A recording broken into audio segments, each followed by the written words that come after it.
You gave up a TV job to start a podcast in your basement.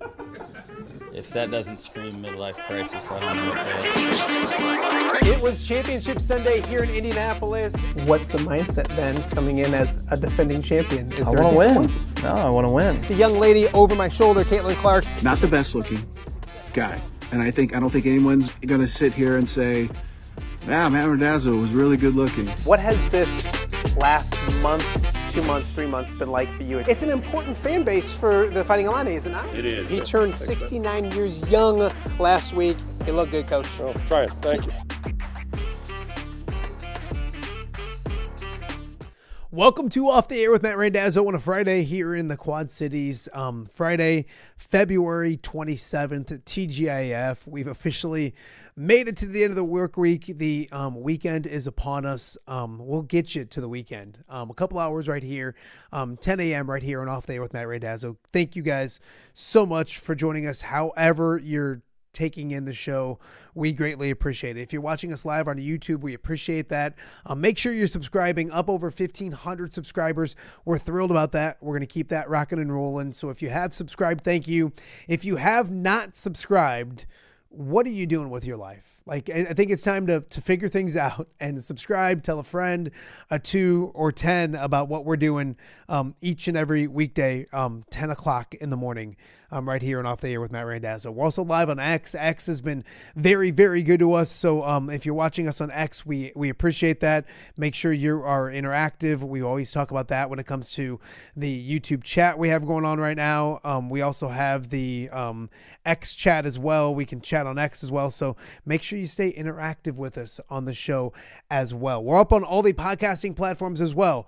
I tell everybody, don't just watch the show, listen to it. You don't have to look at me or any of my guests. You can simply take in the conversation, if you will. So if you're working out, if you're doing some yard work, if it's a great day outside, it's supposed to be almost 70 degrees here in the Quad Cities. So check out the show or this week's shows, all your podcasting platforms, whether it's Spotify, iHeart, Podbean, Apple, wherever you get your podcasts. Put in Off the Air with Matt Randazzo and listen to the show. We appreciate that as well. And as always, welcome to our viewers in Central Iowa as well. We're on the WHO streaming app each and every evening at 7 p.m. right now. So we appreciate them as well. It's been a really fun week when it comes to the show. We've been loaded from Monday, Tuesday, Wednesday, Thursday. Go check out all the shows. On Monday, one of the highlights of that show was we celebrated the life and legacy of Father Marabelli. His visitation is on Sunday. His funeral is on Monday. So no show on Monday. I'll be at the Father Marabelli funeral. So no show on Monday. We'll be back rocking and rolling next Tuesday. We had the Macokota girls on Monday. On Tuesday, we had the Mediapolis girls. We talked with Dan Knight and Mark Trezino, both from Bettendorf, retiring after 20 years of outstanding leadership of the Bettendorf wrestling program. Tom Kakert was on that day as well. We've had Tyler Tachman on this week, Lexi DeMott, Ron O'Brien. We celebrated Wheezy. We had Jess Settles yesterday on the show as well. So if you missed Jess, great insight. We talked all about Illinois and Michigan. That's tonight.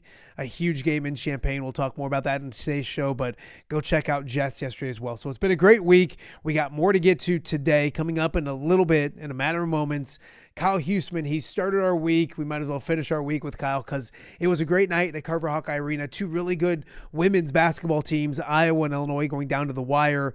Iowa holds off Illinois to win that basketball game. We'll talk all about that, what it means for Iowa, impressions of Illinois, and what Shauna Green is doing with Kyle Huesmann coming up in a matter of moments. So don't go anywhere with that. We'll talk with Jake Brend. We haven't talked with Jake Brend this week. Usually it's on Wednesdays. He's been in Utah and all over the place doing fantastic work. So we will get caught up with the Cyclones.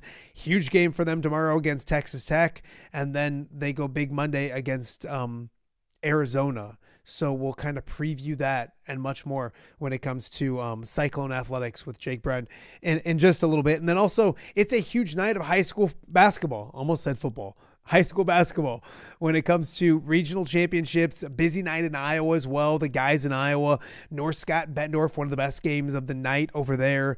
United Townships at home. They're playing for a regional championship against a really good normal community team. Rock Island goes to Minooka looking to win a regional championship as well. And locally, some small schools, Sherrard, Riverdale, Orion, just to name a few. So we're going to have our good friend Ty Taylor from WRMJ join us to break down those games, talk a little Illinois, Michigan with him as well coming up in hour number 2 of the show. So we have a busy, loaded Friday here on Off the Air with Matt Randazzo. We thank you guys for starting your Friday with us. I did mention the big game last night at Carver Hawkeye Arena. Illinois hadn't beaten Iowa since at Carver, I believe, since 2007. Shauna Green's doing a great job with that basketball team. They'll be in the NCAA tournament, and they gave Iowa everything they could have handled and then some. That game went down to the wire. Illinois made their last 9 threes, 8 of them in the second half. Battled throughout. They're young. They're loaded. They gave Iowa all they could handle.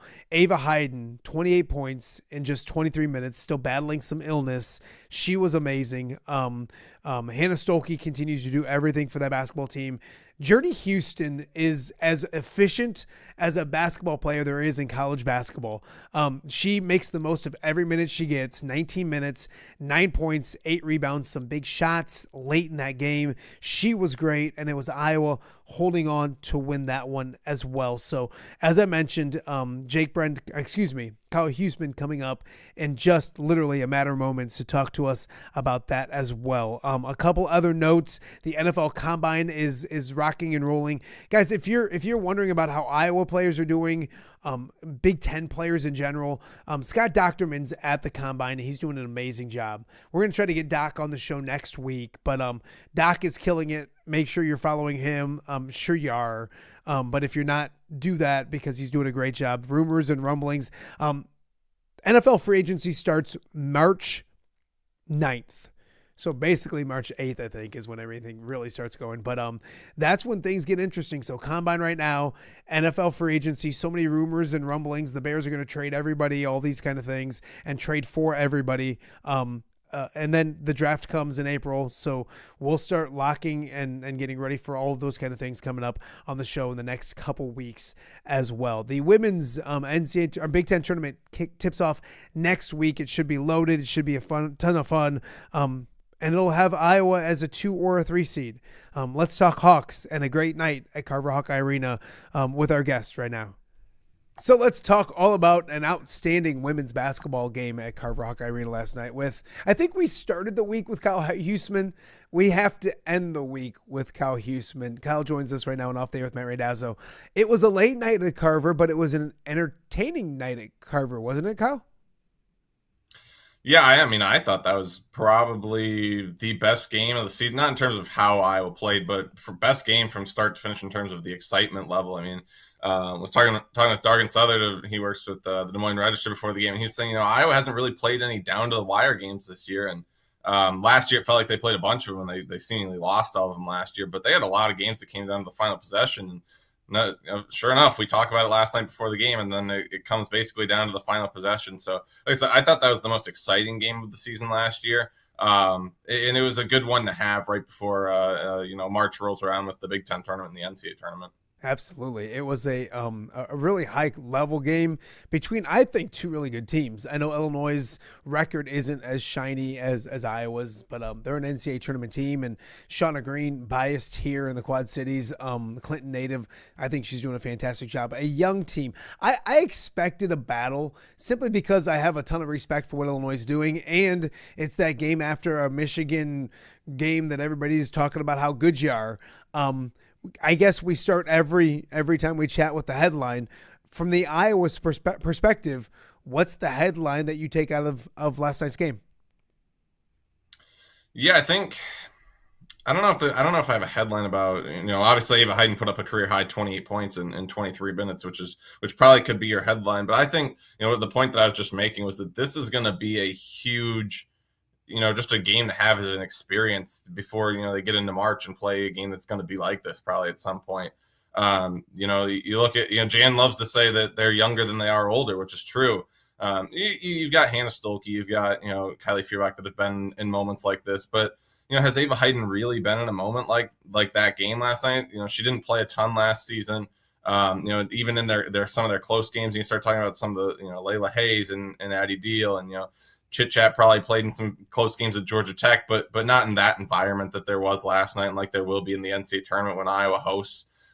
So there were a lot of players on the team that just hadn't really kind of been through that type of atmosphere, that type of close game. And Illinois is going to be a 7-10 seed in the NCAA tournament. And that's what Iowa's going to be facing in the second round of the NCAA tournament at home. So I think that was kind of just a big game to have that experience. Like I said, they really haven't had a game go down to the wire like that this season. And again, against a team that's going to be very similar in terms of talent to a team that they're going to be playing in the second round of the NCAA tournament. So I think that's going to be a very valuable experience, whenever it happens, whether it happens in the Big Ten tournament against, a team that they've already played, or like I said, in the second round of the NCAA tournament, because we've seen those second round games, whether you go back to Creighton beat Iowa, and Georgia and West Virginia, those were Caitlin teams that made a national title game, and even they had trouble against some of those teams in the second round. So I think this is going to be a valuable experience for some of those players to kind of look back on when the moments get tough.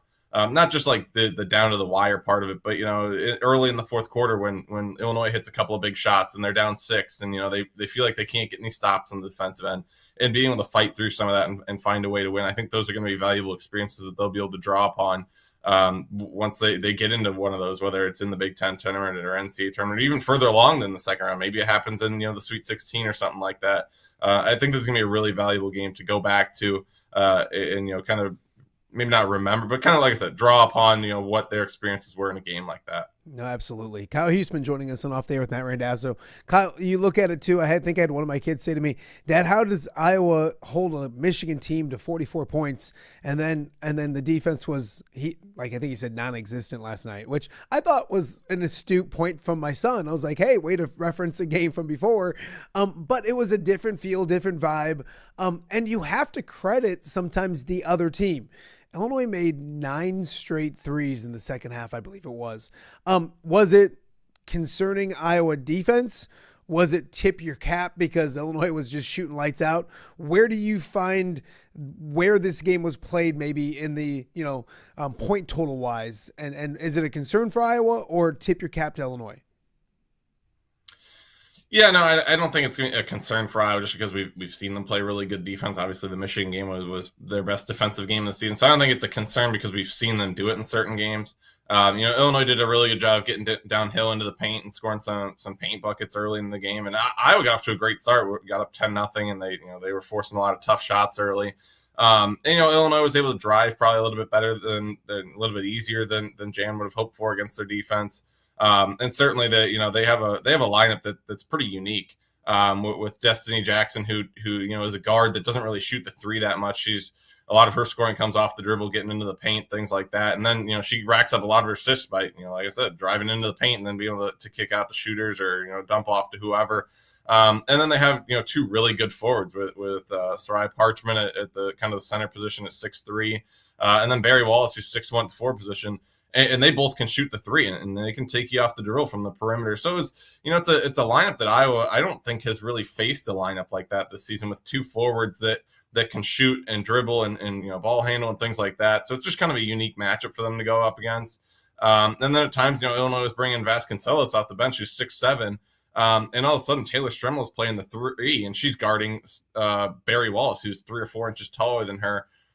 So Illinois can run out some interesting matchups against certain teams that are not really maybe equipped to handle that. I don't know if Iowa was fully healthy, if they'd be able to put together a lineup that would fully match what Illinois is able to do with that. And then of course when they started hitting threes, and they had some open threes. Iowa went to the zone for a little bit, and they still were giving up some threes. They cut off the driving a little bit, but then Illinois made 9 threes in the second half. I think 8 or 9 threes in the second half, and didn't miss one. So to a certain extent, it was Illinois making shots. And I think Iowa was probably expected to have a little bit of a drop off on the defensive end after what they did against Michigan. But what happened is, and I was kind of mentioning this with the experience part of it, and finding a way to win and how that'll help in March. Maybe it wasn't the greatest defensive performance. Maybe the first 4 minutes of the game when Iowa was up 10-0, that was pretty good. And then I think, I ran the numbers. Illinois was averaging like 1.3 points per possession from that 10-0 start until Iowa called that timeout early in the fourth quarter when it was 64-58. That's not a good number to give up. But what Iowa did is then down the stretch, they found a way to get just enough stops. They made 7 stops in the final 5 minutes. Illinois only made 2 on their side. So Iowa found a way to get just enough stops to get it done. And I think that's, people are going to look at it and say, they should have beat Illinois by 4 or more. The defense wasn't great, but that game, the whole game together is exactly what you have to do in March. There's going to be stretches in March where you're giving up shots and you feel like, the defense had a breakdown on a few possessions or whatever. But what it comes down to is late in the game. If you're still in a close game like that, can you make the extra couple of stops that you need to make? Can you score the extra couple of times on the offensive end of the floor? And when it came down to it, when Iowa's backs were up against the wall with whatever it was, 7-8 minutes to play, and they're down 6, they found a way to make 5 extra stops that Illinois did not make, and they were able to come down and score on the offensive end and find a way to get it done. And I think once you start to get into this time of year, just finding a way to get it done is good enough, and that helps you advance in March. They're not going to go back and say, Iowa only won by 1 in the second round of the NCAA tournament. I think if you ask the Caitlin teams, the West Virginia and Georgia, do you care that you didn't beat Georgia and West Virginia by more? They're going to go, no, we made the Final Four, we made a national title game. I don't really care that we only won by a couple of points against those teams. Yeah, no, good point. Ava Hayden, her last 4 games go Nebraska, 27 points in 32 minutes, Purdue, 21 points in 28, Michigan, 24 points in 27 minutes, and last night, 28 points in 23 minutes.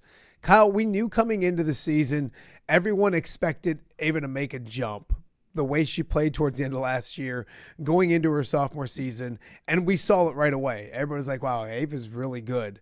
I think she's made another jump from the beginning of the season till the last month or so, or like a couple weeks or so. How good is she? Her numbers speak for herself. She's one of the best 5 players in the Big Ten right now, isn't she? Yeah, and honestly, last night she put up some pretty incredible numbers, and she's still, she only played 23 and a half minutes because she's still dealing with some illness right now.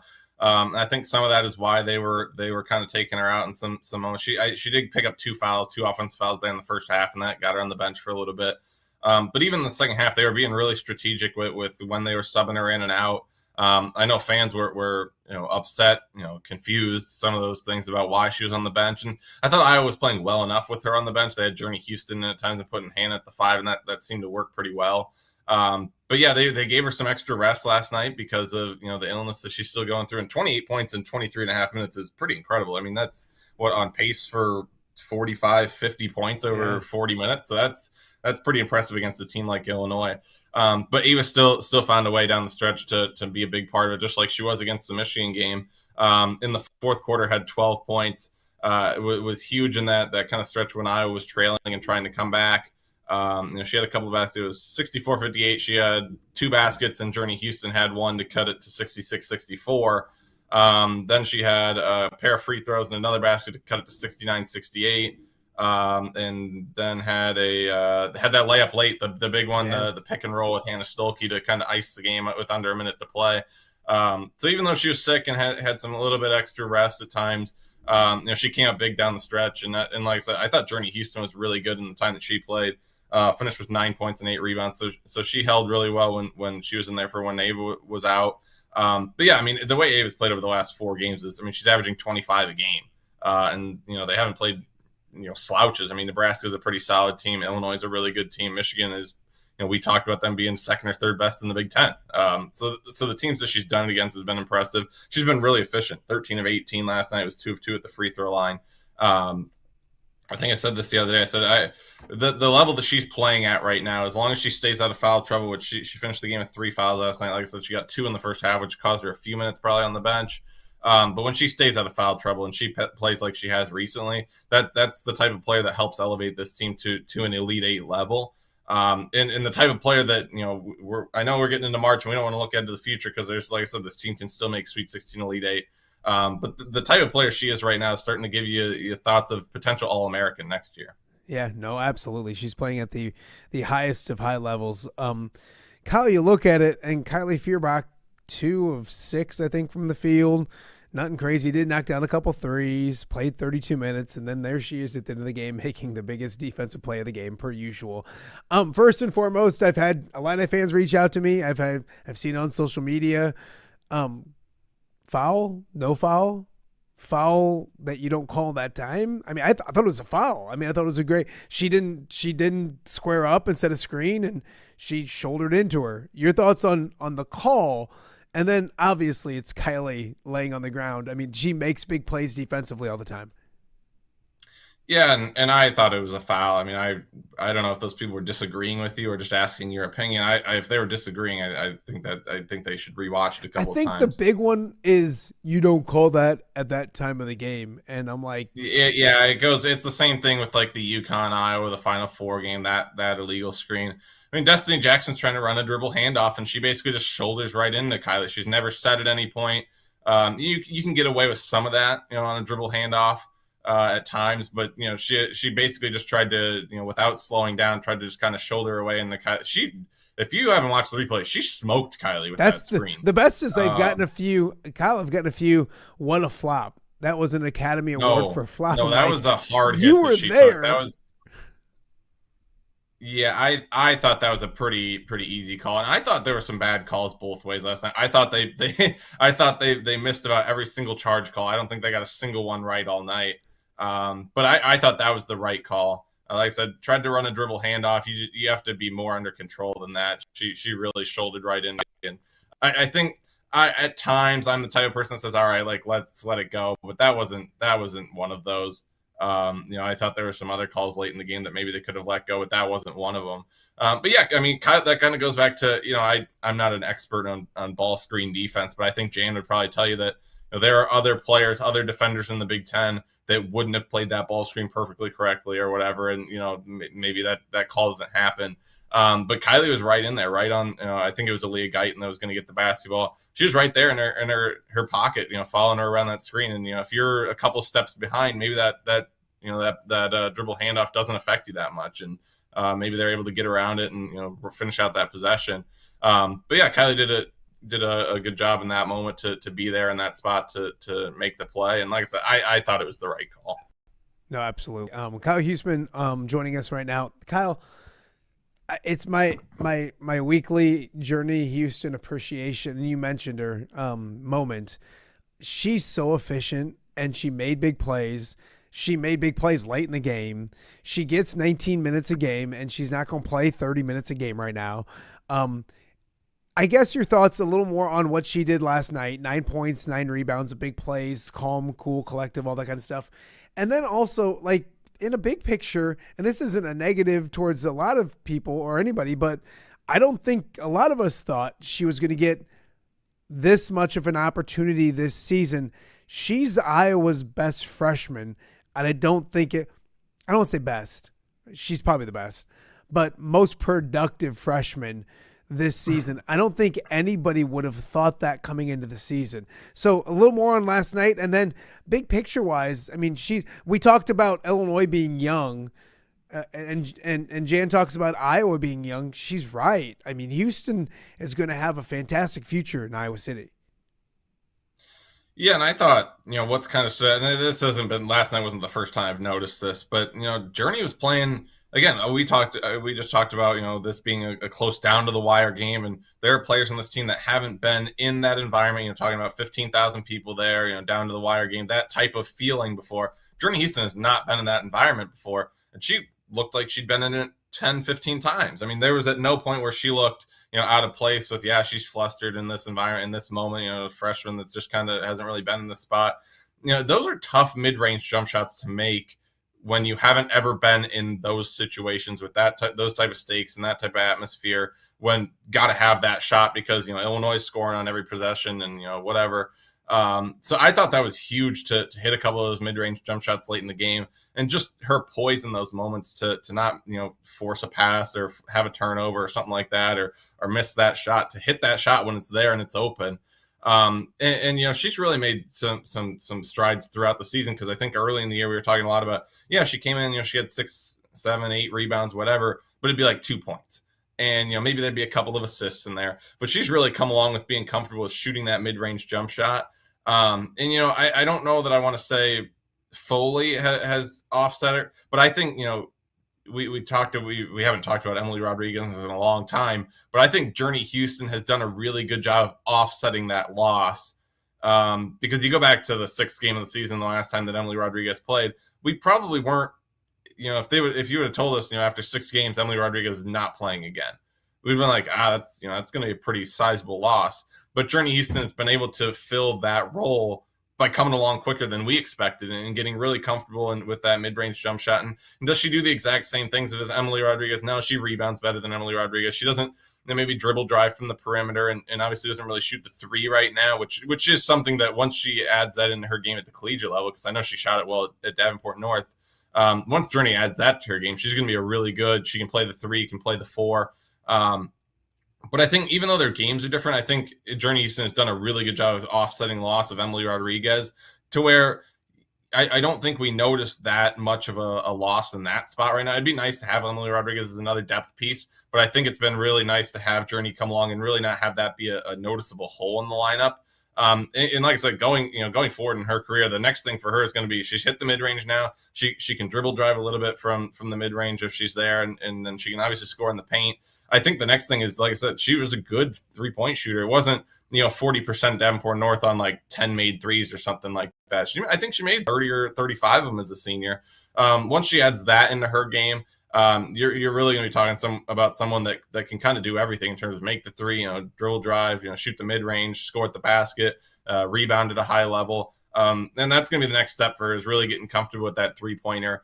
Probably not this season. Again, there's not that many games left, but probably not something we're going to see this season. But over the summer, getting comfortable with shooting that a little bit more with this team rather than what she did in high school. She's going to be a really good player, I think. And then, we haven't talked about another person that stood out last night was Taylor Stremlow. You talk about, filling a void, with Taylor McCabe going out. Obviously Taylor Stremlow didn't start those first couple of games, but she's been fantastic as of late and finished double-double, first career double-double last night, 11 points, 11 assists, just 2 turnovers. So that was huge as well, because at times we've talked about maybe a couple of risky passes from Taylor Stremlow, some turnovers, but just 2 turnovers last night, and she played 34 minutes, which has probably got to be up there with a career high for minutes. She's really gotten comfortable shooting the basketball, whether it's from 3-point range or last night she was 0 of 2 from 3-point range. Hit a couple of contested mid-range jump shots, had a couple of really nice drives to the basket. She's really getting comfortable with her scoring, which is huge, because she has the potential to be that 8 to 10 assist person like she was last night. So I thought she was really big last night for them. But yeah, like I said, I think Journey Houston has been more than maybe we expected. Certainly more than we expected. Maybe not more in terms of I knew that she was a good player, but I just didn't know that she was going to be able to crack herself into the rotation that early. And certainly, Tegan Mulaney's early injury, stuff like that, and then Emily Rodriguez going out has helped her, give her more opportunity. But she's really taken it and run with it. There's a lot of players on this team that have really had some surprises this year. I think Taylor Stremlow's been a surprise. Journey Houston's been a surprise. I think Ava Hayden, as of late, is maybe getting to a level that we weren't quite sure if she was going to hit this year. We were thinking maybe, you think down the road, like have the jump sophomore year and then maybe junior years where she starts to break out. We're starting to see her hit a new level this year. So there's been a lot of really, really, even chit chat. I know she hasn't played well as of late, but chit chat this season maybe been a little bit more than what people expected. I think some of the surprises have helped with some of the things that have surprised us in terms of Emily Rodriguez not being a part of this team. In terms of playing time, she's still on the bench right now, but in terms of being able to play, and then Taylor McCabe getting hurt, I think preseason would have been like, those are 2 huge losses, but there's been some surprises on this team that have helped offset some of those losses. Kyle, you look at Iowa last night, and they were 2 of 7 from 3. It's almost to the point where they're just like, we're so dominant inside, we don't need to worry about it. But we looked 2-3 years ago, and you had Gabby Marshall, Caitlin Clark, Kate Martin. I mean, you were shooting a ton of threes. I don't think there's, if you rely, and I'm not saying those teams relied on the 3 by any stretch, but if you're a 3-point shooting team and you have one bad shooting night, it could be a season over type of thing. I think the fact that they play inside and they're so efficient inside, that doesn't usually slump, or you usually are more consistent with that type of game.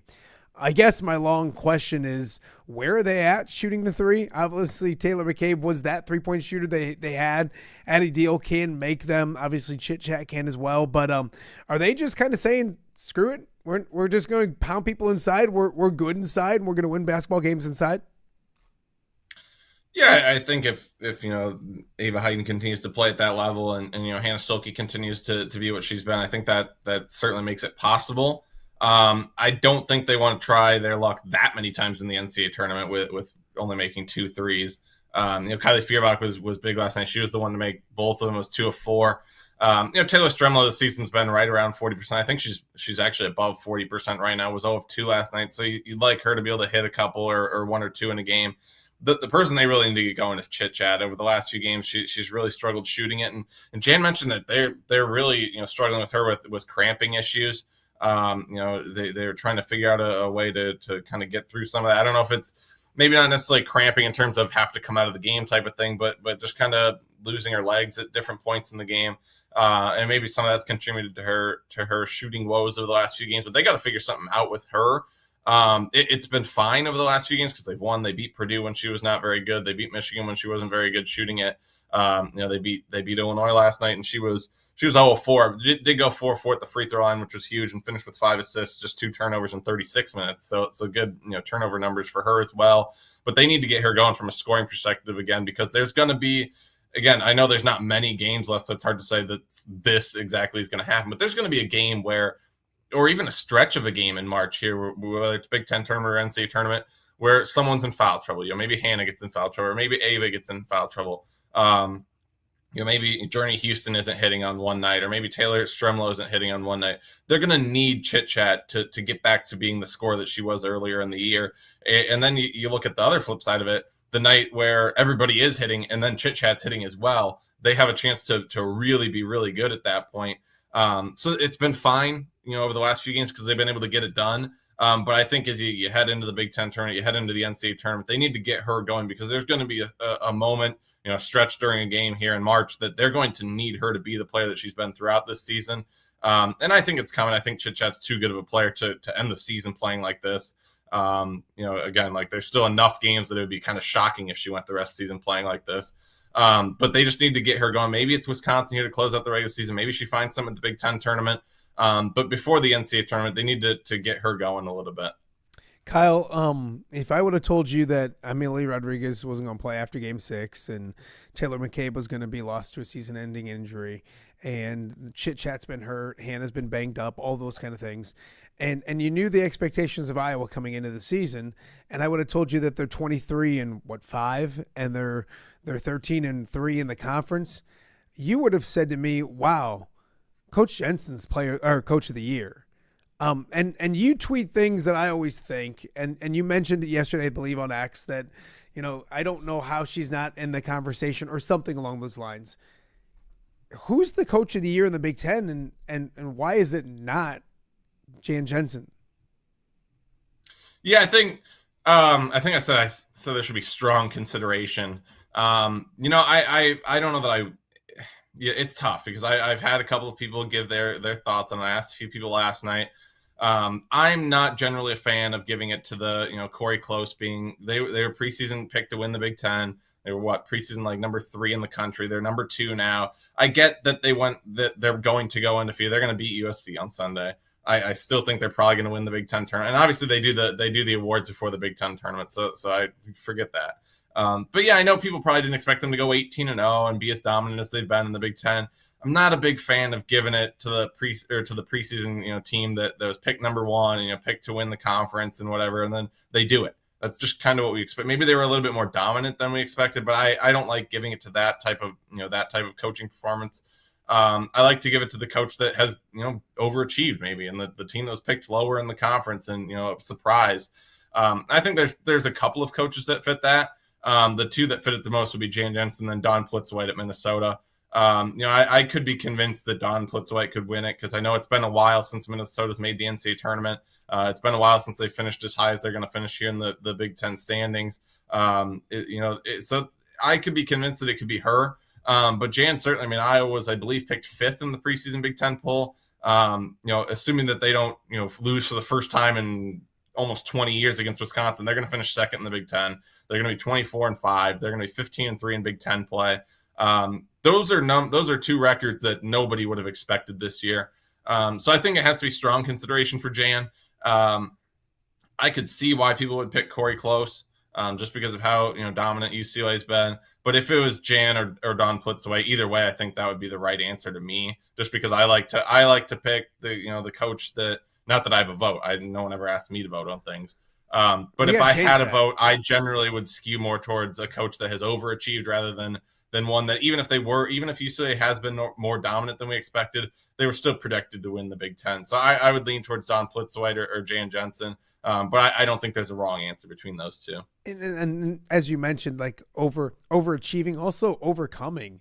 And I think they've overcome more with the injuries and the things that have happened to the basketball team, and they're playing at an extremely high level. Before we let you go, you mentioned Wisconsin. It's been forever since Wisconsin's beaten Iowa in women's basketball. Wisconsin's not your normal Wisconsin. They're a better basketball team than they've been in the past. Is there any thoughts, concerns, weirdness when it comes to a Wisconsin? Was it Sunday they play? Yep. Sunday afternoon in Madison. Your thoughts? I think people are gonna maybe scoff at the idea of Wisconsin winning. I don't think Wisconsin wins, but what I will say is this: Jan Jensen all year has said, the Big Ten, some teams' record might not look great. They might lose a lot of games, but she has always said throughout the season, every team in the Big Ten has the talent that on the right night they can beat you. And we just saw that the other day. Penn State goes out, Kylie McMillan puts up 40, and they beat USC. No one would have ever thought, at any point in this Big Ten season or this season in general, oh yeah, Penn State can beat USC. They said, no, Penn State's not beating USC. But on the right night, Kylie McMillan, great, super talented player. They got Gracie Merkel at the center position. She's a really good center, probably one of the better ones in the Big Ten. They have the talent that on the right night when it comes together, they can upset a team. And what I will say about Wisconsin, again, I'm not trying to make this because I'm not trying to make this to like Wisconsin's good, stuff like that. They're a team that Iowa should beat and probably should beat handily. The one thing that stands out about Wisconsin, they laid the Big Ten and made threes in conference play. They've made 140 threes in 28 Big Ten games. That's 8.5 threes per game. They have the ability to make a lot of threes, and you're looking at an Iowa team that right now isn't making a ton of threes. That's the only thing that I would say. And Iowa's probably better in every other aspect. They're going to be better in the post position with Ava and Hannah. They're going to probably have more talent at the guard position. But Wisconsin makes a lot of threes at times, and that's the only concern is if they have, like we just saw Illinois last night put up 11 threes on 11 of 19. If Wisconsin does something like that, that's when it could still be a pretty close game. So that's the only thing is that with what Wisconsin can do at times from behind the arc, that would be a little bit of a concern if they had the right night, that type of night that Jan likes to talk about. But everywhere else, I mean, they're not, I think they're like -4 per game in Big Ten play and rebounding. They have a negative turnover margin in Big Ten play. So Iowa should win and should probably win by double digits. But that's the only thing is Wisconsin makes a lot of threes. So you start talking about the right night. If they have a really big night from behind the arc, that might be enough to keep them in it. But yeah, Wisconsin's improved. I think they're probably a WNIT team this year, which is a good step for that program. But Iowa should still be able to win a 32nd in a row against them. I completely agree. Kyle, before you go, Illinois, for any Illinois viewer that's still listening to this, which probably they're like, I'm not doing this, but just your thoughts on Illinois, because I'm a fan of Shauna Green. She's a Clinton native. She's actually grew up a Hawkeye, and she said that on the show. So I know that was special for her to go back there last night and to play well. And I think Coach Jensen mentioned after the show or after the game that, they're coming. Like, they're young, they're talented, they're coming. Just your thoughts on Illinois basketball, because for 3 years before Shauna Green, it was nothing. They haven't beaten Iowa since 2007. They were really bad. Your thoughts on what you saw from Illinois last night? Yeah, I mean, I think Shauna Green's done a great job there. And as you mentioned, I was just looking at this when I was preparing for this game. I covered Iowa the year before Shauna Green took over at Illinois, and I had no idea who their coach was. I was looking through some stuff. I was like, yeah, Shauna's been here this long. And I was like looking at the coach's name, and I was like, I have no idea who that is. And she would have coached in Carver, and I would have been there. I was like, I have no idea who that is. They were not good that year. Yeah, I think this is they're a really young team, and they've got some really good players that I think if they stick around, I don't know what the NIL situation is at Illinois. I don't know what those players on that roster, if they care about NIL or whatever, the situation is there. I don't think they lose anyone from this team for next year. I mean, you look at Barry Wallace is a sophomore, Soraya Parchment's a true freshman, Aaliyah Guyton's a sophomore, Destiny Jackson's a true freshman, Maddie Weber, who's their 3-point shooter off the bench from Villanova, she's a junior. Their 6'7" center that comes off the bench, Vasconcelos, she's a redshirt sophomore. They brought in a 6'6" center last night when Vasconcelos was in foul trouble. She's a sophomore. So they've got a lot of people. And Gretchen Dolan, who keeps getting injured. She was injured last year. She tore a meniscus. Now this year she's out. She was a starter when she was in the lineup. She's just a redshirt sophomore. So they're going to bring everybody back from this team next year. And I'm a big fan of Wallace and Parchment from watching some of their tapes. Not tapes. I wasn't grinding film. Just some of their highlights. I was kind of doing the game preview and then watching them last night. They're a team that first of all, this year, I don't know if they're an 8 or 9. I don't know if they can do something against a 1 seed. If they're a 7, if they can get up to a 7, if they get the right 2 seed, I think they're going to be a thorn in a 2 seed side this year if they get the right one. But certainly next year, I mean, that's a team that's going to bring everybody back next year. Every single player that played last night, all 8 players that played for them last night are going to be back next year. That's, again, it's hard to say with the portal and, who returns, whatever. That's probably a top 25 team next year, in my opinion. They've got a lot of talent. They've got a lot of young talent. And you talk about like what Ava Hayden did last year from her freshman year to sophomore year. I don't know that Parchment and Wallace can get that much incrementally better because they're already really good now. But if they take a jump to their next year, I can see why that would be a really, really good team next year. They wouldn't put them in Iowa City as a 7 seed against a 2 seed Iowa, would they? No, I believe that would be against the rules. I don't think they could play until the Sweet 16. But I mean, if they got, I don't know who the other, I guess they wouldn't get Michigan either. If Louisville was a 2 seed, or because Duke's got a lot of losses, but if Duke won out and won the ACC title, they could be a 2 seed, like that type of team, even like a Vanderbilt maybe. I just kind of, it's again what I was talking about with Jan, just on the right night, if Illinois is shooting 3 like they did last night, and maybe Vanderbilt's, because Vanderbilt, like a team like Vanderbilt hasn't really been in that position in a long time with that program, or like a Duke or a Louisville who at times have had some rough games this year. Just I think that in the right situation, Illinois could maybe not win, but like I said, I think they're going to be a thorn in someone's side in the NCAA tournament. No, I could absolutely see it as well. Kyle, will be all of baseball's going on right now still. I think it's Iowa and Alabama today, maybe something like that. And then they're down at the Frisco Classic. They got Alabama today.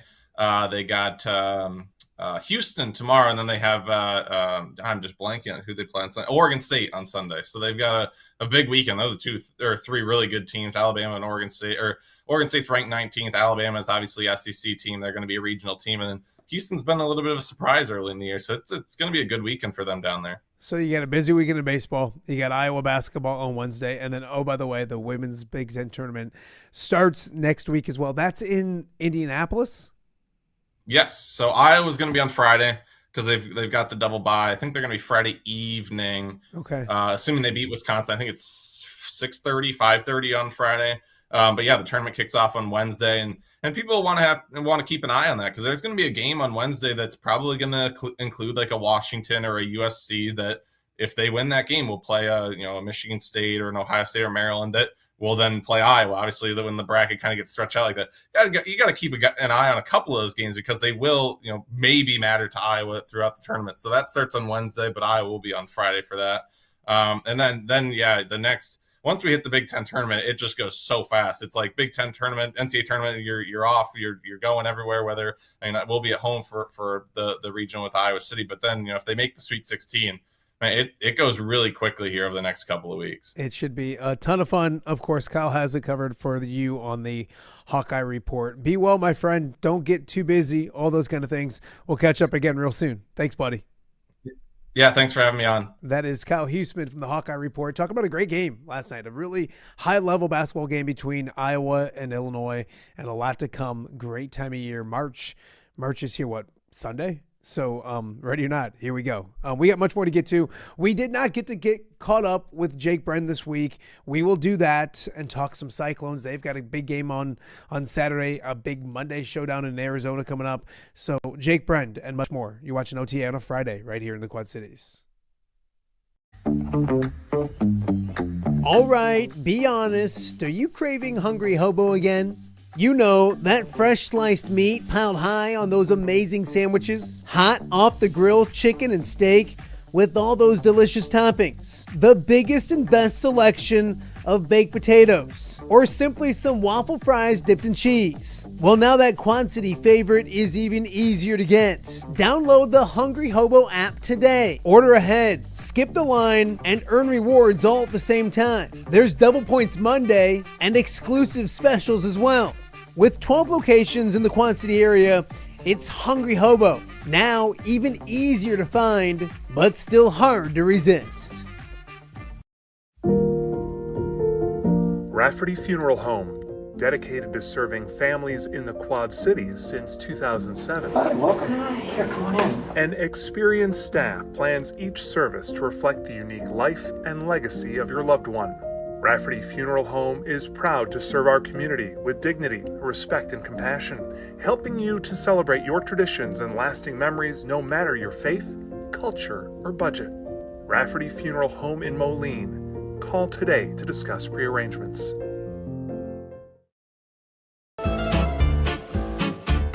When it comes to quality, convenient pizza, Godfather's Pizza in Silvis has you covered. Featuring a beautiful dine-in area, delivery, and a carry-out window. Godfather's Pizza is that pizza you grew up with, not a convenience store. You see, at Godfather's Pizza, the dough is made fresh daily. That mozzarella cheese is shredded fresh and never frozen. And those toppings are abundantly piled high each and every time. Locally owned and operated since 2010, Godfather's is a huge supporter of local athletes right here in the Quad Cities. So come on by and check them out at 1211 Avenue of the Cities in Silvis. Order online at godfathers.com and reunite with that same delicious pizza you grew up with. Welcome back to Off Day with Matt Randazzo here on a Friday in the Quad Cities. TGIF, the weekend nearly here. It's been a great week on the show. Numbers have been great. A ton to talk about. Great time of year sports. But it's just felt, I don't know, incomplete. Didn't feel like something was missing. All right, we're good now. Jake Brend. Jake Brend is back and here on OTA. How are you, my friend? How was Utah? It was great. Beautiful country over there in Utah. Did you do anything fun? Like, you were there for a while, right? Yeah, I hiked. That was fun. I went up into a mountain, and I wouldn't say I got lost, but I was definitely on a hike where I didn't see anyone for like an hour or an hour and a half. There's some people wish that you were still on that hike, probably. Yeah, probably all the Iowa fans listening. Jake, before we talk about basketball, I have to talk to you about the Penn State media. Oh gosh, it was. I don't even know if it's like offensive. It's just ignorant. Obviously, what we're talking about is Anthony talked with the media. Not Anthony. Rocco. Why was Anthony's his dad? I'm getting old, man. Rocco Beck talked with the Penn State media. It didn't sound right when it came out. Rocco Beck talked with the media, and they sat down. They made a big deal about he was in the big time now, talking to the media, and it looked no different than what he talked to Iowa State about every week. Your thoughts on the stupidity that it is? Yeah, I mean, I don't even think it meant to be harmful or rude or anything like that, but that's how it came across, and that's why arrogant is the right word. Yes, ignorant too. I'm sure you're good at your job. I'm sure Penn State has a lot of great journalists, and it is a big deal. Penn State football is a big deal. There's no doubt about that. It's the premier thing for that part of the state, but it's it's not like they were coming from doing interviews on tractors in Iowa, and we were still using like 1970s video cameras to record it. There's probably a handful more consistent people on the Penn State beat. Like, I'm guessing it's probably similar to the Iowa beat, which the Iowa beat's definitely bigger than the Iowa State beat, but it's not like a drastic difference. And that's all I think it is. And I'm guessing these Penn State people have no idea what it's like to be in Iowa, and good. Screw them. We don't want them here. I love it. Oh, well, you look at it too. there's going to be more of that, I think. Is the Iowa State fan base going to get more and more annoyed with Penn State as we go? I think it's just, and it's not the players. Like, Rocco did nothing wrong. It would be one thing if Rocco sat down and went like, wow, this is great. I'm finally made it big time, or anything like. He just kind of looked a little confused and just said, hey guys, and kind of moved on. They're going to continue that nonsense. Iowa State people are going to continue to get annoyed, right? Yeah, I think it'll be a year-long thing, and it'll probably, things will get different, and things will, I'm sure, change as time goes on. And like in 3 years, Penn State will be full of players that weren't Iowa State guys. They'll be full of now Penn State Matt Campbell guys. And it's natural that it'll be weird. It's weird for Drake basketball fans right now. They don't know what to do. I've got one of my best friends is a Drake grad, but he grew up an Iowa fan, and he still doesn't know how to balance it. And I'm sure Iowa State fans will go through that. I think the more stuff like this happens, the more and more it'll become, screw Penn State. And I don't know what the pulse of the fan base completely is, but I get the sense that there'll be a lot more people rooting, not for like specific players to fail or anything, but I do think a lot of the fan base might be like, you know what, I kind of just hope they go 9-3 or 8-4 or something like that. And because I can only imagine what the Penn State media will be acting like next year if they're 11-1 or something. And I know a lot of people would probably be pretty annoyed. Yeah, it's amazing how things have quickly changed in Happy Valley. They need to be reminded that they fired their coach because they were super disappointing, and there's a bunch of other things about Penn State that aren't awesome as well.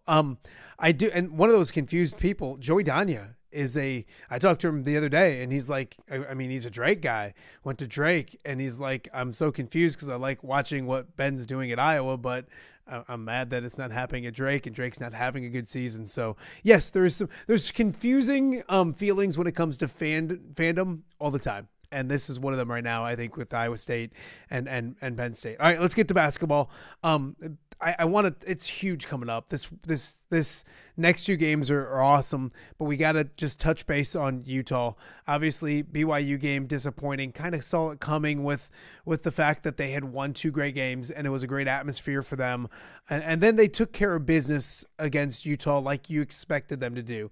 Your overall thoughts of the Utah trip for the Iowa State men's basketball team? Yeah, I think they learned another tough lesson on what it's going to take when you're playing desperate teams. When you're like BYU had already lost that season to Arizona. They'd lost to Kansas. They'd lost to Houston. They lost and at Texas Tech. So they'd lost their 4 biggest games in Big 12 play. And that was kind of their last chance to make a statement. They did that. They played like their season was on the line. And Iowa State, they played hard, but they didn't play like their season was on the line, and I think that showed. They came out, they didn't have a normal week because you're on the road, you're in Utah, and they didn't take Sunday off. They practiced on Sunday, and Taman Lipsey told me that it felt like they played a game on Taman Lipsey told me it felt like they played a game on Saturday, Sunday, Monday, and Tuesday. So they kind of got back to that, we're going to go punch you in the mouth, we're going to be physical, and that showed to me on Tuesday night in Utah. I don't even think they played that well. They played pretty well, but they suffocated Utah so much that team was done halfway through the second half, and that's what you need to do in a game like that. I like Iowa State against Texas Tech tomorrow. Injuries have happened at Texas Tech. Going into tomorrow's game, obviously, a big game. Hilton will be rocking. Numbers are numbers, and Texas Tech is ranked as one of the best teams in the country. Another great opportunity for Iowa State to add to an impressive resume tomorrow. Yeah, they've won 12 straight games at Hilton Coliseum against top 16 teams. That's dating back to 2023. They've won 12 straight games at Hilton Coliseum against top 16 teams. Wow. That's the stat of the day. It's a remarkable stat. Otzelberger has been so good against elite teams at the Mecca, and Texas Tech is not at their elite level because they lost their Big 12 Player of the Year, but they're still really dynamic. They are still a like if they played the entire year without Toppin, they're still going to be a frisky 7 seed that has a lot of shooters that can go off on any given night. So this is a game that Iowa State's they've got to play well, or else you can let a team like that hang around long enough. And Christian Anderson, he's an NBA guard. He's also an All-American. So it's not an easy game, but it's definitely not the same without Toppin on the other side, who is about as tough as anyone in the country to guard. No, absolutely. You look at this game too. It's one I almost overlook it a little bit, and I don't mean that in a disrespectful way. But the injury, and I think they're a better team than Texas Tech before that. But you mentioned there's still talent. What does Iowa State have to do? I mean, fans can do one thing, but like you can't overlook a team like that, despite how good you are at home, because you have high expectations of what could happen this week and the following weeks to come. Am I right? Yeah, and this game above NCAA tournament aspirations has Big 12 tournament implications as well. If Iowa State wins Saturday, they're essentially a lock to have a double bye in the Big 12 tournament. They'd be locked into that top 4. I think that has a contingency of you have to beat Arizona State, but they're going to beat Arizona State. So that game has that, because I expect this team to make a run in Kansas City. Iowa State teams typically make a run in Kansas City, and this team is as good as Iowa State's had. So I expect them to go to the championship, regardless of who they play, just because they'll have the home court and all that stuff. So to get a double bye is very essential, because I don't want this team playing 4 games in 4 days a week before the NCAA tournament. If it could be 3 games in 3 days, that's a lot bigger. So that makes beating Tech important. You're also still in the running for the 1 seed. You just can't drop any games. And who knows, maybe there's a chance you can lose to Arizona on Monday and make a run in the Big 12 championship, and that does it to get the 1 seed. We don't know where the committee's mind is. You just can't drop these home games against either Tech or Arizona State. Jake Brend joining us on Off the Air with Matt Randazzo from the Cyclone Fanatic. Jake, you look at it, and there is that game on Monday coming up. I think, what is it? Arizona hosts Kansas, I believe. Is that that's tomorrow? Obviously, they need some help to get that 1 seed, I believe. I think it's a 2-game lead right now for Arizona, if I'm not mistaken. So they're probably going to need some help along the way. They take it, despite Saturday, take me to Monday. How big of a game is it? Obviously, you'd love to win the Big 12 and all those kind of things. I look at it more of a top seed in the NCAA tournament. I used to be really big on the conference tournaments. I used to really get into them, and they're great, and I still think they're important, all those kind of things. But I feel like sometimes it's more important that the tournament after that is way more important than the actual Big 12 tournament. Doubt. Take me to Monday. What's on the line on Monday? And it's Big Monday, Jake. That in itself is amazing. Yeah, Big Monday has delivered at I don't know if you've seen the ratings, like ESPN's Big Monday, especially for the Big 12 game, is outdrawing every NBA game. College basketball is having a moment, and it's a great spotlight for the Big 12 conference, especially because they've completely backloaded the schedule, and every week has been some combination of Iowa State, Houston, Kansas, and Arizona. It's pretty freaking awesome. But there's so much on the line other than the NCAA tournament. We all know, if Iowa State wins that game, you put yourself in a really, really good position to be a 1 seed. I think barring a collapse, Iowa State's locked into a 2 seed regardless, but a win at one of the 3 best teams in the country on national TV in a standalone game could be enough to propel you into that 1 seed, which has never happened in the history of Iowa State basketball. So that's a big deal. There's also the revenge factor from last year. Probably the toughest way I've ever seen a loss in my life was the Caleb Love full court shot. People forget that in that game without Keyshawn, that was without Milan Momcilovic at that time. Without Milan Momcilovic, Iowa State went into Arizona, grinded out a win, and had it stripped from them when Caleb Love hit a full court shot, went into overtime, got smoked. So Taman Lipsey, Milan, Joshua Jefferson, Nate Heisey, those guys were there, and it was painful. So they've got that revenge factor as well playing into it. It couldn't be a bigger opportunity, and I cannot wait to be there and experience the McHale Center. Iowa State is focused on Texas Tech, but we can do what we want because we're the media. So I want to talk about That's the Arizona right. game. X and O for me. I mean, I watched a lot of Arizona against Houston. Extremely impressed with what they did. You've talked throughout the season. I think you've said several times they're the best team in college basketball. I don't know if you still think that. And what does Iowa State have to do to go into a hostile environment and primetime game where everybody's watching and pick up a victory like that? Yeah, this game all starts inside. Arizona doesn't shoot threes well, and they don't shoot them much, and they still have steamrolled most of their competition. They beat Houston on the road, which nobody does that. They did it by making 3 3-pointers. It doesn't happen. They're so good inside between Krivas, Tobe Awaka. They have pretty much 3 big men that would start at any place in America. Koa Pete, I haven't even mentioned him. He's going to be a lottery pick. He's been injured. I would expect him to be back on Monday, but I don't know for sure. If he's not back, that would be a big deal for Iowa State because you only have so many bodies down low. And that's what Arizona does.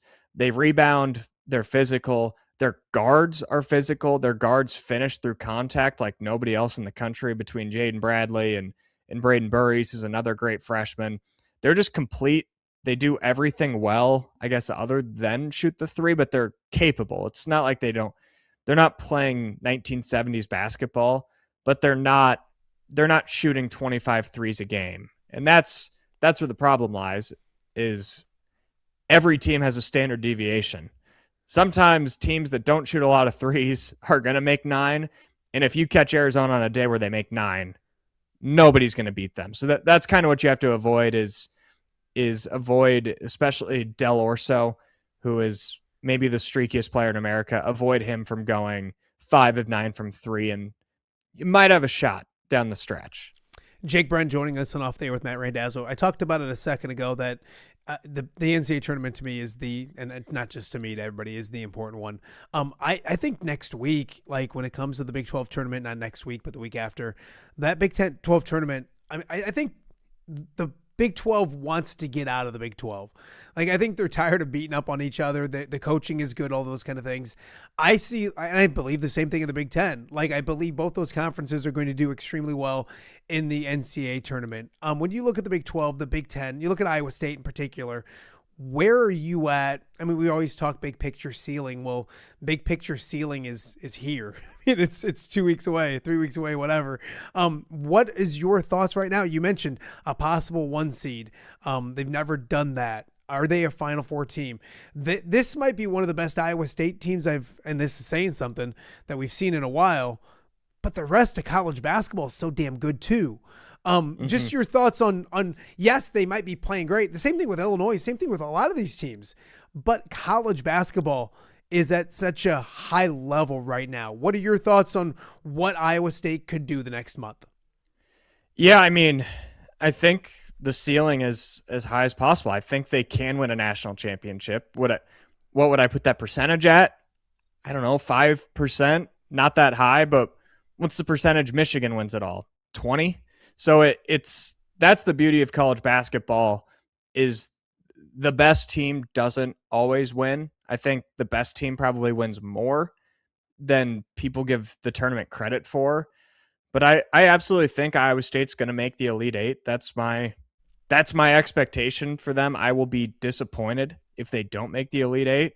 And then once you get to the Elite Eight, anything can happen. Is this a year where you're a 2 seed and you get matched up with a 13 seed in the Elite Eight that's the Cinderella, and usually that Cinderella gets smoked at some point and you set up a solid path to the Final Four? Maybe. Or are you in Michigan's region and it's a rematch of 2000 where the 2 best teams in the country played each other in Auburn Hills in the Elite Eight, and Michigan State went on to win the national championship? That's what's tough about March, but I do think if you're expected to make the Elite Eight, then you absolutely have a shot to win the national championship.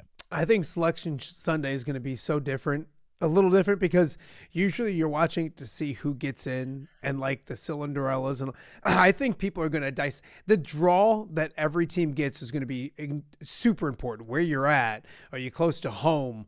What's your Sweet 16 matchup? What's your Elite 8 matchup? All those kind of things. Because like you mentioned, you can look in probably some areas and you'll be able to go like, man, that Sweet 16 matchup's usually a Final Four matchup, or that Elite 8 matchup is usually a national championship game matchup. That's where I think college basketball is at right now. Jake Brend joining us right now.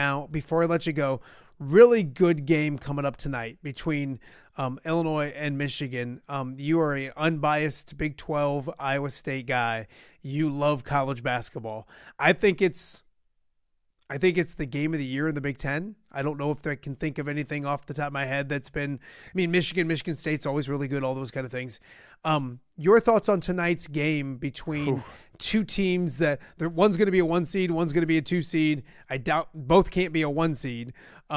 Your thoughts on tonight's game down in Champaign, both teams coming off of losses as well. Yeah, that's what's hard is you can't fake desperation in this sport, and who's more desperate. The thing though with Illinois, I feel like they're so volatile because they've broken Ken Palm offensively. They're so good. And there's some nights where it just doesn't matter what you do, you're not going to beat them. Whereas Michigan, they're going to do what they do. And sometimes, regardless of what you do against Michigan, they're still going to find a way to blow you out because they are so explosive and they're so physical. So it, like, gun to my head, it's just easier and safer for me to pick Michigan. But if Illinois went out and hit 15 threes and put up 95 points on the Wolverines and won by double digits, I wouldn't be shocked. But I think I would pick Michigan to win a close one in Champaign. See, I think it's going to be close. And I think on a neutral floor, I believe everything you just said. I think it's going to be an amazing atmosphere down there, and I think that could be the difference.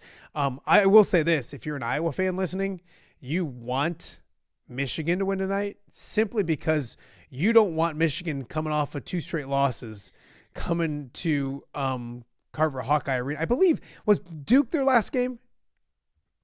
I think so, unless they played a cupcake. Let me pull it up. I've got Ken Palm up here.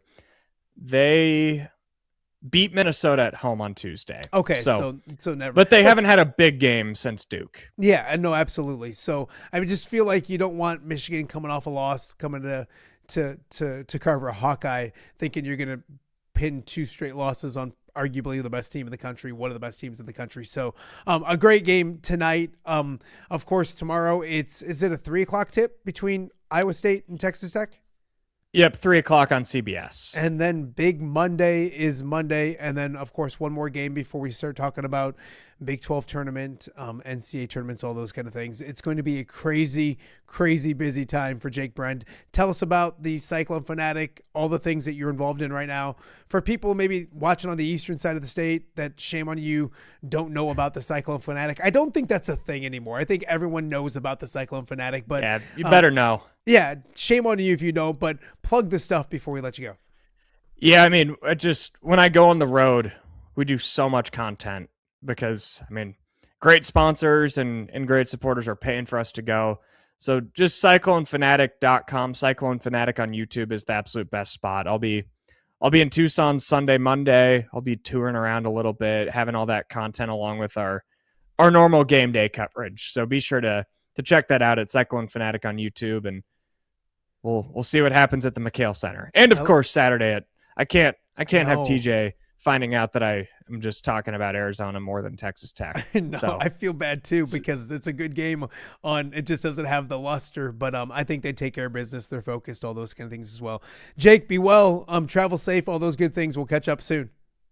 Thanks, Dazzo. All right, Jake Brend joining us on a Friday, not a Wednesday, but it's like the way to enter your weekend is through Jake Brend. So we will do that if you're a Cyclone fan out there. If not, and you're not a Cyclone fan, he probably has your attention in other ways as well. So we're going to turn our attention from college basketball to high school basketball. Coming up after the break, we're going to be joined by Ty Taylor at WRMJ. Some great regional showdowns tonight on the Illinois side of the river. We'll talk about them, a little more Michigan, Illinois, and much more as we're working our way to the weekend right here on OTA. We'll be right back. Hello, Dan Pearson here of FCA. Our team is thrilled to support Off the Air with our good friend Matt Randazzo. We share the view of the power of sport when it comes to relationships, including the influence of the coach. FCA believes the coach is the most influential person in America. Matt celebrates local coaches and athletes. His content is informational, insightful, and inspirational. Our Fellowship of Christian Athlete team loves partnering with Off the Air with Matt Randazzo while we engage, equip, and empower coaches and athletes in our 23 counties. FCA, the heart and soul in sports. View from the West, the podcast covering Illinois high school football.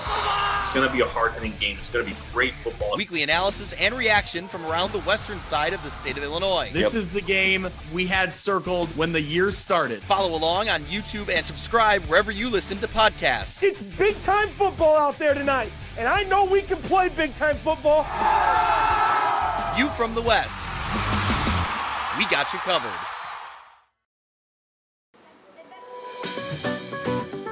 Are you looking for the Quad City's best chips and salsa? There's only one dude to turn to. Right on. Snoop.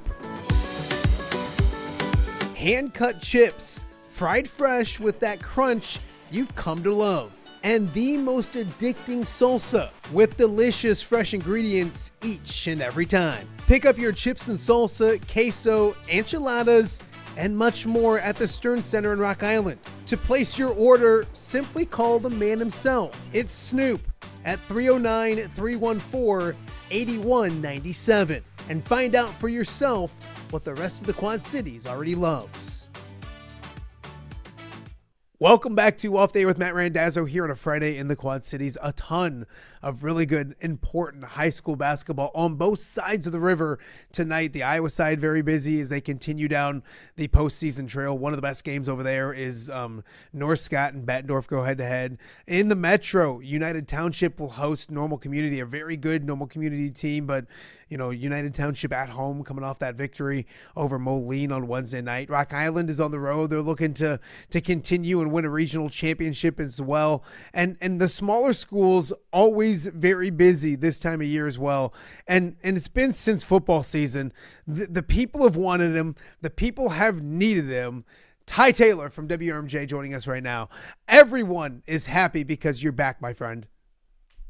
Hello, Matt Randazzo, and I'm disappointed in you because everybody knows that the winter months are the most tough mentally for everybody, and you have taken your presence away from me for the entire winter. I don't know how I'm even still standing here today, but here I am in late February. I said to myself, I don't know if I'm ever going to have Ty on again because he refused to come to the studio all season long. Right. I want him to come to the studio, hang out, bring a Polar Pop. Life would be good.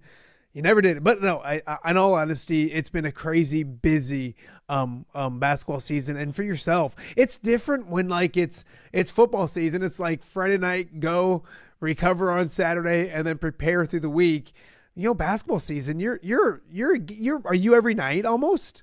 Monday? I would say not. Most weeks is probably 3 to 4 nights out of the week. So, but yeah, it's a lot. I mean, it's a lot. A lot of travel. Absolutely. Our area well represented tonight. I want to talk to you about 3 teams going down the regional trail, hoping to clinch and win regionals tonight. I'll start closest to home maybe with a game, and I don't know. I shouldn't do that because I don't know the distance. But let's start with Sherrard because they're down in Farmington in 2A. Their program's been so good. We've talked to Alex Johnson on the show a lot. Carter Brown and company were on the show a few weeks ago as well. That program has become track champions. That's been like the marquee program now in that conference. First, before we talk about tonight's matchup, you've seen them a lot this year. What do you like about Sherrard, not just on the court, but maybe program-wise and what they've done of late? Well, I think to me, the thing that sticks out about them is just like how hard they play. And they've had a lot of talent the last 4 years, but I think the thing that sets them apart is it's very rare that the team that they play out hustles them. That's the thing that I just think is so impressive because it's just such a program wide thing where it's different kids, of course, who are playing roles every year over the last 4 seasons since Coach Johnson took over. But that's the one thing that has remained constant is just they play from baseline to baseline. They play hard. They bring kids in. They bring kids out. Every kid they bring in off the bench buys into what their role is and the type of style of basketball that they play. And to me, when you're able to do that, and Sherrard has had traditional success. It had been a while since they had been successful, before Coach Johnson took over, but there is, history there. And I've always thought, just the type of school and community that Sherrard is, once they can get it moving in the right direction, they can really get rolling. And that certainly is what happened over the past 4 years. This is the fourth straight year they're playing for a regional championship and trying to win, back-to-back regional titles after they got all the way to the Sweet 16 last year.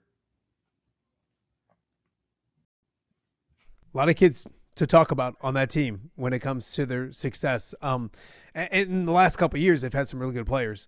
Carter Brown right now has won more games than anyone when it comes to Sherrard basketball. And you mentioned traditionally a really good program as well. You get to watch that kid a lot. I've got to see him a lot. I know his dad very well. Yes, athletic, good football player, everything else, good, skilled basketball player. I think winner when I think of Carter Brown. Your thoughts on that young man and to do something like that in that program is pretty special, isn't it? Yep. So he, like you said, became the all-time career wins leader. So he's been a part of 82 wins at the varsity level. He's been a 4-year starter at point guard. Didn't start right away his freshman year, but worked into that role pretty quickly. And he's dealt with, a handful of injuries throughout his career. So that number could be even higher. But I agree with you that, I said this when he broke that record, like, there's not another statistic that could better define the type of player or kid or the way that Carter Brown plays than that. He's just a winner. And I think, Coach Johnson talked about him early in the year because he was dealing with the injury early this season, missed the first 5 games coming off of the football season. And I think the way that Coach Johnson described him was he said, it's hard to find someone who is more important to changing a culture in just a school than what Carter Brown has been to us, athletically at Sherrard. So he also scored his 1,000th career point in the semifinal win Wednesday over Monmouth Roseville. But yeah, he's been, just personally cover. And he's just one of those kids that does everything the right way. And, like young kids in the Sherrard district, not even in the Sherrard district, but around, like that's a kid, not just as like an athlete, but as a person that I think is such a great role model for younger kids around. He's great with his teammates. The way he acts, he doesn't act like he's way better than everybody. He plays the right way, does everything the right way. And I'm just glad that he's been rewarded with the type of success. And I know for him, like records probably don't mean a whole lot, but, someone who definitely deserves all the, recognition that he's been able to receive. You look at it, they're the 1 seed, and they have to go on the road to the 4 seed, which is Farmington, and they host. And they're a good basketball team. It will be a battle tonight. What does Sherrard have to do to win another regional championship? I know they're going to be well prepared. I have no doubt about that with Coach Johnson and what he does. But a hostile environment, they'll bring fans. I'm positive Sherrard Nation will travel. Give me some keys to tonight in order for Sherrard to head home with another regional. Well, I think number one is they just got to, withstand a run or two that Farmington goes on because they are going to go on a run. They're a good team, like you said, and it's going to be, really loud when they do because I was really impressed Wednesday in the semifinals. Farmington played Kewanee and the crowd that they have. Like I've never seen as many students in a gym as Farmington had, and it's a big gym there, and their side was, nearly full. I'm sure it'll be capacity or more than capacity tonight. So that's number one. Number two, I think they really have to stay out of foul trouble. Farmington, I'm sure a lot of the audience here probably hasn't followed them or seen them in person. They're huge. Like for a small school team, they're like starting lineup is 6'2", 6'4", 6'4", and then 2 kids that are, I think, 6'5" or 6'6". So they're really big. And Sherrard, they don't have a ton of size, and it's kind of a rebounding by committee effort. I think they're going to have tonight. Now, Brylan Bender is their biggest player. He's a 6'4" junior for Sherrard I'm talking about. And I think it's so important that he has to stay on the floor. He can't get in foul trouble. He's a fantastic rebounder, especially on the offensive glass. So I think that's probably number 2 is staying out of foul trouble. Banner's got to be on the floor. Carter Brown's got to be on the floor. Ryder Verana's got to be on the floor. The kids who have done it all year, have to be out there. And then they've got 4 kids that average double figures. Sherrard does. And when all 4 of those kids are playing, well offensively, the 3 I mentioned, and then Nolan Klein, who's had a great freshman year, they're really, really hard to beat. And I think they can play with anybody when all 4 of those kids are clicking. When only 2 of them are having a good night offensively, they become pretty beatable. So I think that for Sherrard, it's kind of the things that have, been there all year. They've got to, stay out of foul trouble. They've got to have their top 4 guys be aggressive scoring. And, defensively, they got to try to control the pace like they do when they have success. That's what they've been able to do. So it should be a great game. Farmington is hot recently. They were 2-9 early in the year. They were dealing with a lot of injuries from football, but they're 12-2 down the stretch. With their full group of players, they're 12-2. They started that stretch when they finally got everybody back healthy. So it's their record 16-13, but it's deceiving because with everybody they're 12-2. So it should be a great game tonight and a great atmosphere. 2 old Olympic Conference rivals going at it. You love the Olympic Conference, right, Matt Randazzo? Yeah, I do. The other day I even mentioned, I believe in one of them, it might have been when Sherrard was on, I said, what's it mean to win an Olympic conference? I mean, a track conference. I mean, I caught myself. I felt like your old man trying to push the Olympic conference on everybody, but gotta love the Olympic. And of course, people can hear that game for Sherrard. Where could they hear it, though? They can hear it on WRMJ Alito. There you go. I love it. Orion in 2A, in 1A. Plays at Beer Valley. And we've talked about 1A with Aaron Britton from Nesto Sports Hoops a few weeks ago, and 1A is just loaded. There's tons of teams that can win it, especially around this area. Newman plays for a regional championship at Alleman tonight. They're the top seed, but you look at Orion and Eastland. Eastland was really good last year. They're good again this year. Orion's had a really good season. Kyler Owens is outstanding. It's going to be a high-level basketball game in Beer Valley tonight between Orion and Eastland, isn't it? It should be. Eastland, they were the runner-up in 1A last year, got all the way to the state championship, lost to Hope Academy. Their top player from last year's team is back.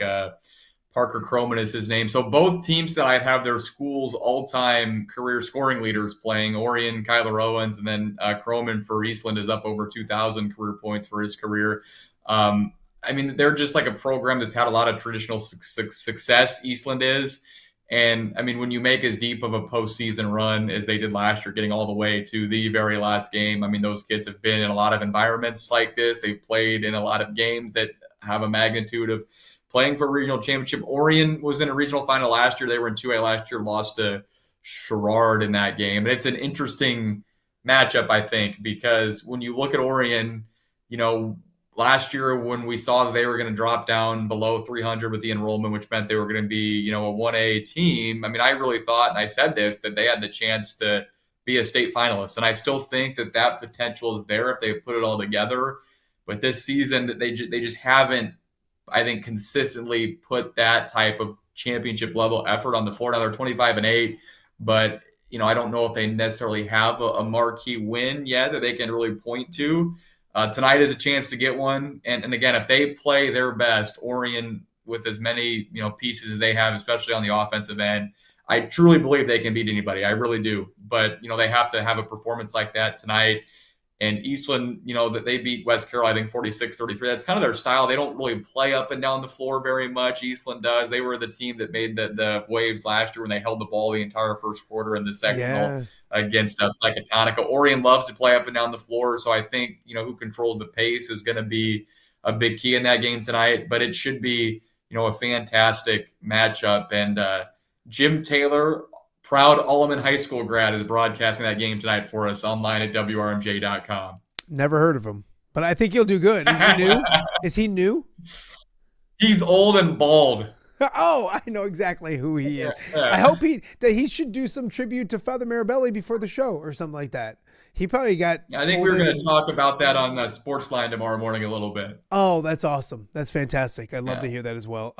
One other game I want to talk about with you, a little closer to where you're at and where I'm at Rock Ridge. It's Riverdale and IVC. And I've been impressed with Riverdale's program for a while. And I almost think sometimes, I mean, and rightfully so, like the Rock Ridge has always got it was funny because when Rock Ridge was really good, Riverdale was still good, but Rock Ridge got the headlines, and Riverdale's still good, and Sherrard kind of gets the headlines, even Orion to an extent.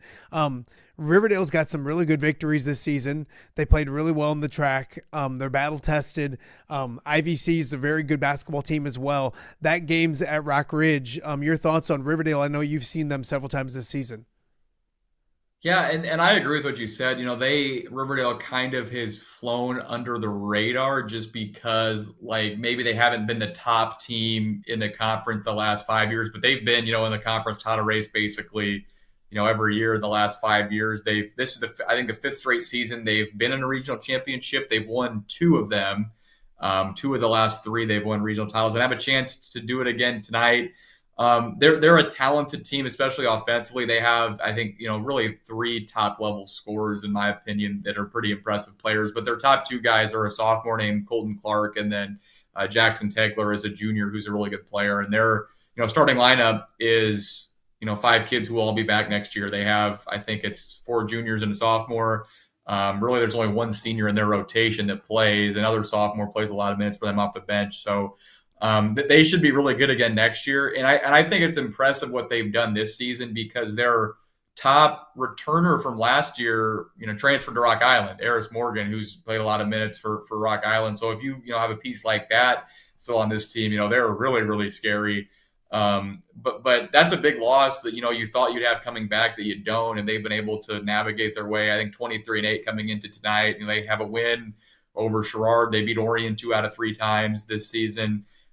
So it should be a good game tonight. IVC is really battle tested. They come out of the Illini Prairie Conference, which is, one of, if not the top, 2A basketball conferences in the state. Both of these teams struggled Wednesday, and nearly both of them almost got upset. We almost had, Mercer County and Rock Ridge playing for the regional championship tonight. Now that didn't happen.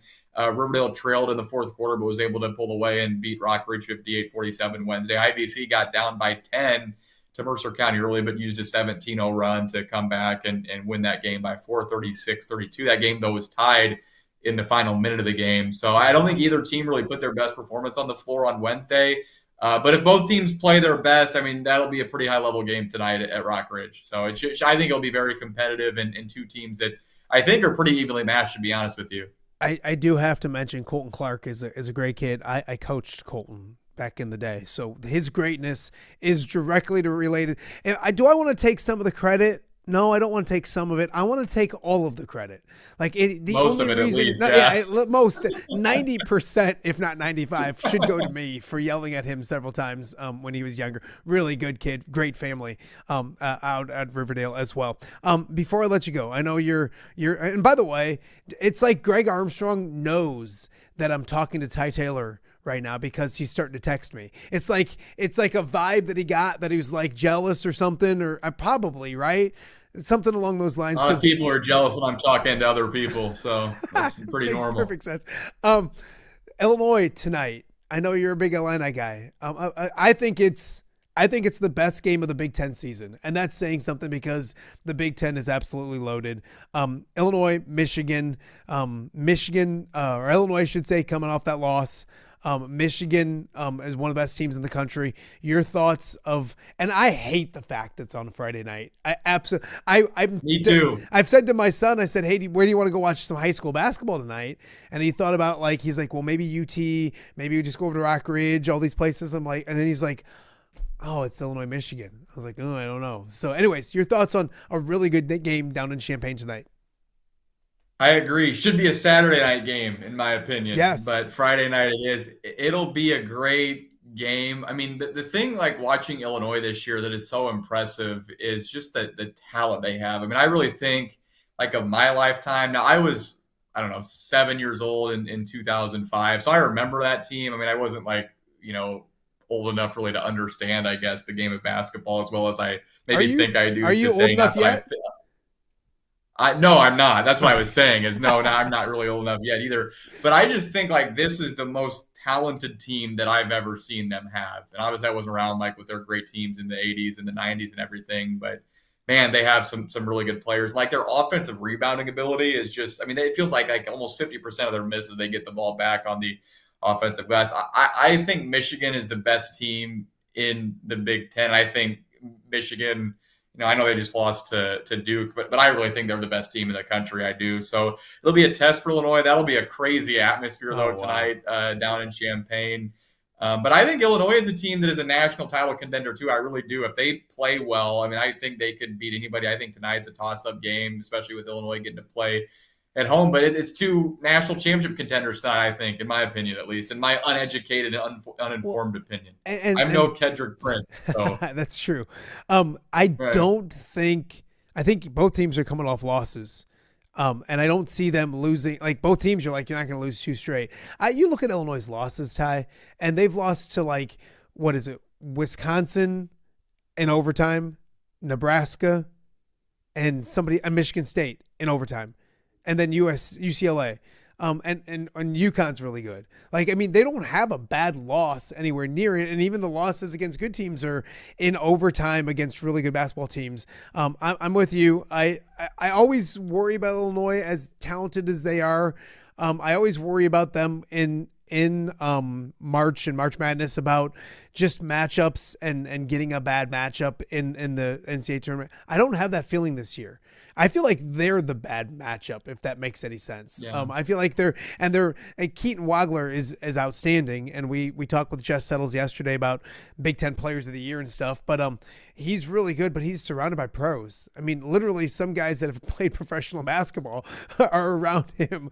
So I think it's a really good game in Champaign tonight as well. So we'll talk a little bit more about that game coming up in just a little bit. But Ty Taylor, tell us about the WRMJ fun that's on tonight before we let you go. Yes, so again, Sherrard Farmington tonight. We also have coverage of Orion and Eastland. The Sherrard Farmington matchup is available on all of our traditional platforms. So on our FM signal 102.3, on the radio, online at WRMJ.com, and then our mobile app as well. And then the Orion broadcast tonight with my dad is exclusively online at WRMJ.com tonight from Manlius, Illinois. The Taylors have you covered. There's no better way to spend a Friday night than with the Taylors. That's what I always say. Listen to both games at the same time. Yeah, absolutely. And then Sportsline coming up tomorrow as well. You can check out Sportsline every Saturday morning on WRMJ as well. Thank you, my friend. I look forward to football season. We'll get some wins this tonight, and then we'll do this again next week. How's that sound? I'm looking forward to it. One more thing before I go. Now, I mentioned how my dad's an Allman grad earlier, and I never met Father Marabelli, but I just want to say some of the stuff you've done this week, kind of tributing to him and honoring him is awesome. So I just wanted to, offer my condolences to you and the whole Allman family. I know that's a big loss. So sorry for your loss. Sorry for everybody's loss at Allman, but what a life he had to have lived. That's for sure. Absolutely. Well said. The school doesn't exist if not for Father Marabelli. Now, some people would say they wish the school didn't exist, and that's a whole different story, but Father, as good as they get. Ty, be good. We'll catch up soon. Thanks a lot, man. All right. That's Ty Taylor, WRMJ. Some great basketball tonight. And yeah, we were talking in the house this morning. I'm like, we don't normally have a Friday night with nothing to do. So should we go see some basketball?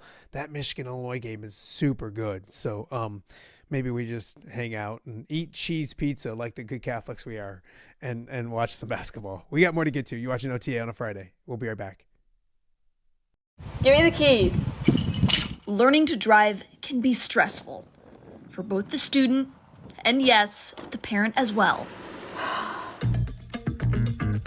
Relax. There's an easy way to avoid the stress. Skiles Driving School in East Moline has been helping new drivers hit the road with confidence for over 20 years. Whether you're a teen earning your first license or an adult looking for behind-the-wheel training, we've got you covered. Their certified instructors are patient, experienced, and use modern vehicles equipped for safety and comfort. From classroom instruction to real-world driving, we make learning safe, affordable, and even fun.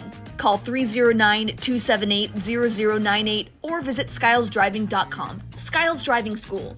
Get in, buckle up, drive your future forward.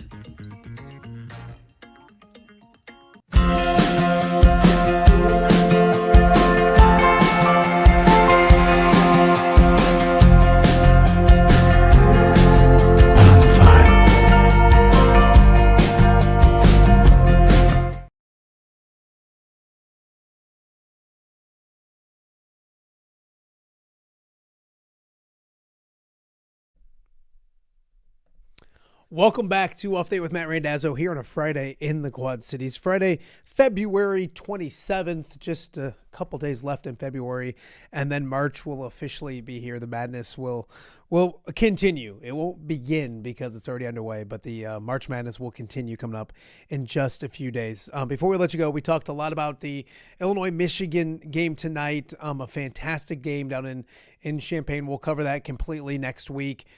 Talk a little more about it on our shows early next week. Don't forget, next week, no show on Monday. The Father Mirabelli funeral is at 11 a.m. I will be there. So no show on Monday. We'll be back on Tuesday as well. We talked a lot this week. Tyler Tashman was on one day talking about a change in the starting lineup for the University of Iowa. They've get off to slow starts. It's happened again the other night. In fact, I was near Tyler, sitting by Tyler at the game, and it was 14-2, and I turned to Tyler and I said, this is probably why. Well, Ben McCullum met with the media today. I'm going to steal this from Chad Leistico, who kind of quoted it on Twitter. But they have a game coming up against Penn State. What is it, tomorrow? Yeah, tomorrow at 11 a.m. On the Big Ten Network. And he said, the starting lineup, this is Ben McCullum. The starting lineup, I do think we need to adjust something. I don't necessarily want to pull people in and out for punishment or just not playing well late in the season, because I don't think that benefits anyone. I think if we make a change to the starting lineup, it's 100% because we need a different lineup, meaning some groups are not meshing well together and others are. So he does seem open to the idea of a different starting lineup when it comes to the Iowa Hawkeyes. Who that will be, I have no idea. You look at it, I think Cale Combs, because of the defense he plays, especially the other night against Ohio State's leading scorer, that he probably stays in there. Obviously, Alvaro Figueres is playing really well. Maybe that's the guy. I don't know if he starts for Cam Maniau, if he starts for Cooper Koch, have Cooper come off the bench.